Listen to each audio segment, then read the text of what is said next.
में के नहीं जने कि राजा महेश्वर सिंह के दुटा पुत्र। हाँ हाँ भैया। लेकिन बसंत 12 बरस के एज में माँ लक्ष्मीनिया मर गई। हाँ भैया। और माँ मरला के बाद में पिताजी दोसर शादी कर ललक। हाँ भैया। दोसर शादी केला के बाद में माँ सतोली घर में आयल। अपना दोनों भाई के बरबर यबरट लगा के पिताजी से छल से सत्य करा ललक। हाँ भैया। छल से सत्य करेला के बाद पिताजी दोनों भाई के फांसी के ऑर्डर सुना दिलक। हाँ भैया। फांसी सुनेला के बाद चंडाल अपना दोनों भाई के अघोर बन जंगल लगे।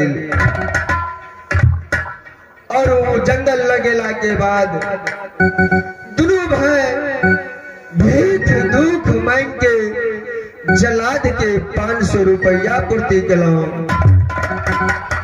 और वही ठाम से दोनों भाई के जलाद जान छोड़ दिलक बसंत। हाँ भैया। तो लाख रुपए भैया। हाँ हाँ बसंत। अपना दोनों भाई का जान बच गए। यहाँ बहुत तेज भैया। हाँ हाँ बसंत। फल फूल खा के रहब जंगल में, लेकिन बस्ती भीड़ के नहीं जा भैया। हाँ हाँ बसंत। दोनों भाई बस्ती के तरफ कहियो घूर के न जा बसंत। हो रही रही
जंगल में गुजर करब, लेकिन बस्ती घूर के नहीं जा बसंत। हाँ भैया। बसंत छोटा सा बस्ती छल कंजूसपुर शहर। वह ठाम से एक मुट्ठी भिक्षा मांग के ले। ऐसे दोनों भाई के पेट नहीं भरत, तो दुआरे बसंत एक भिक्षा लो और तू खा। और वही बस्ती के बगल में देख लो एक छोटा सा बस्ती छा। से न तो हमें जाए ओई बस्ती से किछ भिक्षा मांग के लावे छी। ओकर बाद दुनू भाई भोजन करब बसन। नहीं भैया, जब अहाँ भीख मांगे ले जाए छे अहाँ पर लेट कर दे छी भैया। जब जंगल में भीख में डकैत लगे तब भाग सके छे भैया। अहाँ के जान भी मार सके छे डकैत भैया। नहीं नहीं बसन, तू अहिठम अहि चंदन के वृक्ष तर रहा, हमरा ज्यादा समय नहीं लगे। हम जाए छी और तुरंत अहाँ ला भिक्षा मांग के वापस आ बसन। भैया हाँ हाँ बसन। एक बात माँ के याद आवे छे भैया।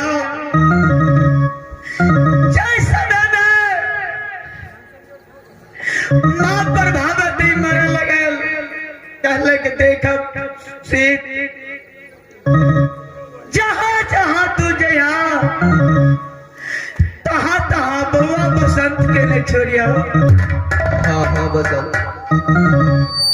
से नहीं ते तू आए, तू हमरा छोड़ के कहे जा हम भीख मांगे जा। बसन हाँ भैया बसन अये मोरा हम कहला के बहुआ के नहीं छोड़ी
और तुरंत भीख मांग के वापस जा बसंत और दोनों भाई भोजन करबे बसंत।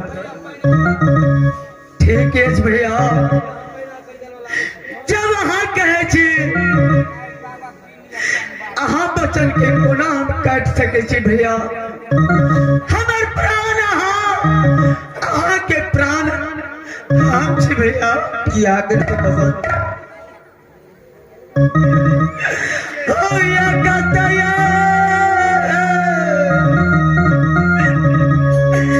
नजरिया सवलरा भाई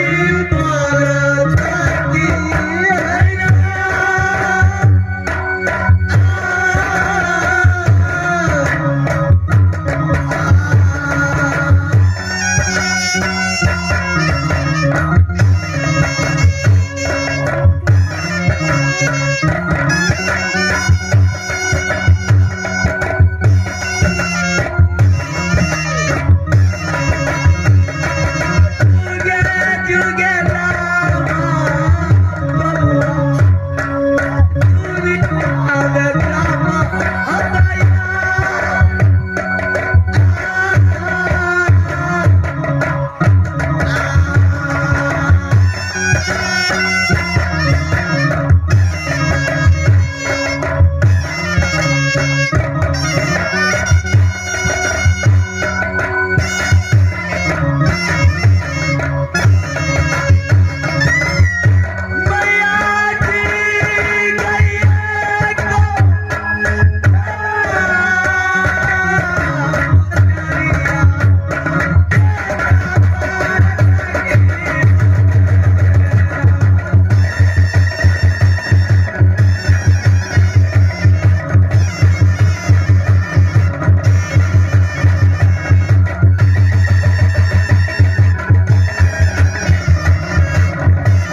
पर जाब और एक मुट्ठी भिक्षा मांग के तुरंत वापस आ बसंत। हाँ भैया कभी को लेट हाथ भैया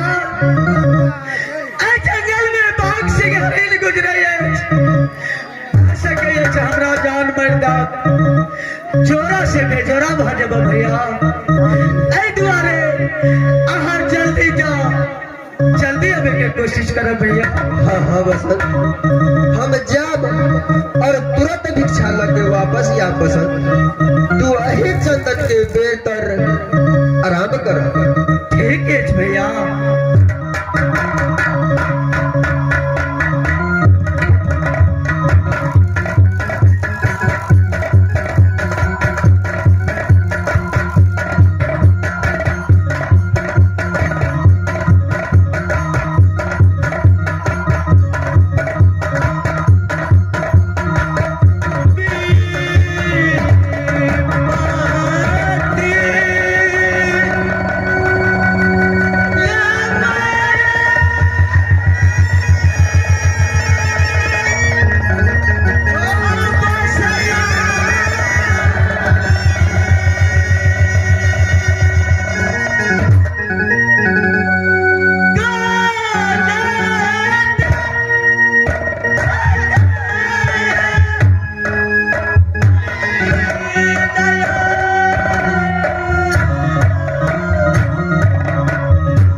रहल छै विधाता।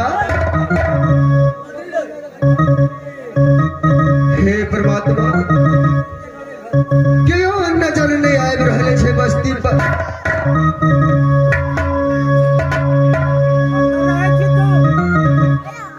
भैया हम जंगल में रही। जंगल में बाघ सिंह हरिन रहे छै, तू कहे हाँ? अरे बाघ सिंह बोलो रहे छै। नहीं, हम जंगल में रही छी। कोना कहब अहाँके जे हम बस्ती में रही छी भैया। पता नहीं आता भैया, हम भिक्षा मांगे के लिए रहल भैया।